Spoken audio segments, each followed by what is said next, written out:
بعض صحابہ رضوان اللہ علیہم اجمعین نے آپ صلی اللہ علیہ وسلم سے عرض کیا کہ ہمیں کوئی دعا بتلا دیجئے. دیکھ رہا ہوں آپ کی تڑپ کیسی ہے. کوئی ہمیں کوئی دعا بتا دیجئے جو ہم سونے سے پہلے پڑھیں. آپ صلی اللہ علیہ وسلم نے فرمایا قل یا ایھا الکافرون پڑھنے کی تلقین فرمائی اور فرمایا کہ یہ شرک سے برات ہے، یعنی شرک سے بچے گا انشاءاللہ تعالی. اور آپ صلی اللہ علیہ وسلم تینوں قل واللہ احد، قل اعوذ برب الفلق، قل اعوذ برب الناس سونے سے پہلے 3 بار پڑھ کر میری طرف دیکھنا، ایسے دم فرما دے کر کے جہاں تک ہاتھ پہنچتا تھا نا وہاں تک پھیر لیتے تھے. کیا یار دیر کیا لگتی ہے بھائی. اللہ معاف فرمائے، نام بے نم سے کو دیکھنا بخاری شریف کی حدیث پاک زن العین نظر بازی آنکھوں کا زنا ہے. بغیر شرعی عذر کے نام بے نم سے بات کرنا زبان کا زنا ہے. زبان کے زنا کی فرصت ہے 4 گھنٹے.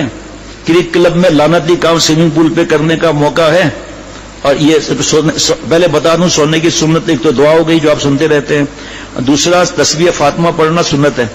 نبی صلی اللہ علیہ وسلم پڑھیں اور ہم نہ پڑھیں، کھانے کے لیے تیار، بڑی بڑی ڈشوں کے لیے تیار. اور تسبیح فاطمہ، ایک بار آیت الکرسی پڑھنا. اور یہ دیکھیے آپ کتنا آسان. جناب حضرت جبیر رضی اللہ عنہ فرماتے ہیں کہ رسول اللہ صلی اللہ علیہ وسلم نے ان سے فرمایا کیا تم یہ چاہتے ہو کہ جب سفر میں جاؤ تو وہاں تم اپنے سب رفقا سے زیادہ خوشحال بامراد رہو اور تمہارا سامان زیادہ ہو جائے. بزنس کے لیے جاتا ہے نا سفر میں آدمی یا کسی بھی کام سے. حدیث پاک جب آ گئی ختم، انہوں نے عرض کیا کہ یا رسول اللہ بے شک میں ایسا ہی چاہتا ہوں. آپ صلی اللہ علیہ وسلم فرمائے آخر قرآن کی 5 سورتیں سورہ کافرون، اذا جاء، سورہ اخلاص، سورہ فلق، سورہ ناس پڑھا کرو اور ہر سورت کو بسم اللہ سے شروع کرو اور بسم اللہ پہ ہی ختم کرو. بسم اللہ پہ ہی ختم کرو. حضرت جبیر رضی اللہ عنہ فرماتے ہیں کہ اس وقت میرا حال یہ تھا کہ سفر میں اپنے دوسرے ساتھیوں کے بالمقابل قلیل الذات اور خستہ حال ہوتا تھا. جب سے رسول اللہ صلی اللہ علیہ وسلم کی تعلیم پر عمل کیا میں سب سے بہتر حال میں رہنے لگا.